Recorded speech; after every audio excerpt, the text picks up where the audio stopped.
Welcome everyone, I'm Marty the Hero, and today we're gonna talk about the fixed shooter arcade game, Galaga Legions DX. The game is a follow-up to Galaga Legions, as you could have probably guessed, and was released for Xbox 360 and PlayStation 3 in June and August of 2011 respectively. The game was developed and published by Namco Bandai. As the game doesn't really feature a lot of story, which is to say it has none at all as far as I know, I figured we could jump to the gameplay instantly. Oh, and by the way, the latest game I played in the Galaga series is Galaxian, so my knowledge might be a bit lacking. But then, I guess let's start with the biggest change I've noticed with this game. And that is the change in playstyle. While you can still play like you used to in the old games, it might not take long until you don't find it satisfying anymore. Not because it's boring, but because it's not the most effective way to play the game. I mean, for starters, your movement is not restricted to a line, but that's to be expected of a game in this day and age. What actually took me time to find out about is that this game's pretty much a twin-stick shooter now, which on the other hand I didn't expect. The difference between using your regular button press shot and your aim with the stick shot is that the press shot only shoots upwards but comes from closer to your body, while the aim shot aims the cannons? Yeah, let's go with cannons. So it aims the cannons the way your right stick is moving in the case of the straight shot. Which reminds me, there are two types of shots you can switch between by pressing the bumpers. The aforementioned straight shot, which is accompanied by the color blue, and the spread shot, which is accompanied by the color red, at least when it comes to your ship's glow. Once you get used to the shooting, it becomes a good bit easier to actually get some good scores, but why would you want scores? Well, this being an arcade game, getting on the top of the leaderboards is pretty much your only goal. Seeing as how the tournaments have been probably that for years now, and even with those, your goal was to get to the top of the leaderboards.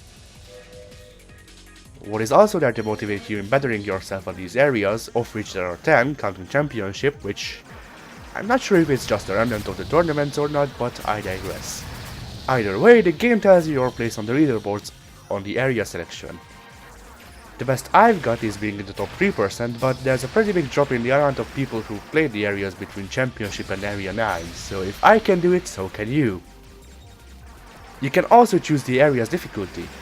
Here you can choose between easy, normal and hard. Along with these areas, the game has time trials, which has you go up against individual levels of these areas, while being timed, of course. Another nice surprise was the fact that you get multiple hits. Now, I'm not sure exactly how many you get, because I was too busy trying not to get blown up to count, but I do know that at first you just slow down, as indicated by the speed meter. You get your speed back when you shoot the leaders of the Galagas.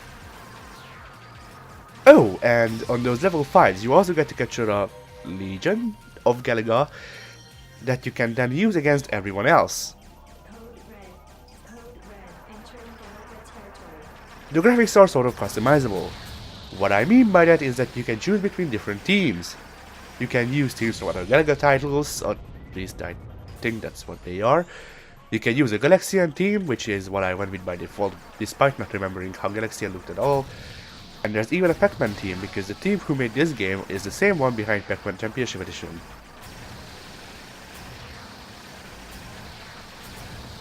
The music isn't bad, but I don't really see myself listening to it outside of the game.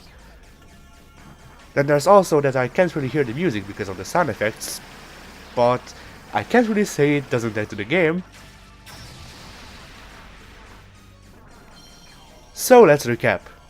Galaga Legions DX is a more modern version of the old games, with 360 degrees shooting, free movement, and teams that look like the old games.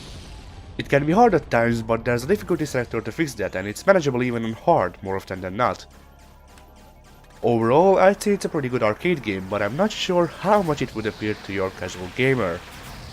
And that's why I give the game 6 out of 10. I hope you enjoyed this video, and with that, goodbye.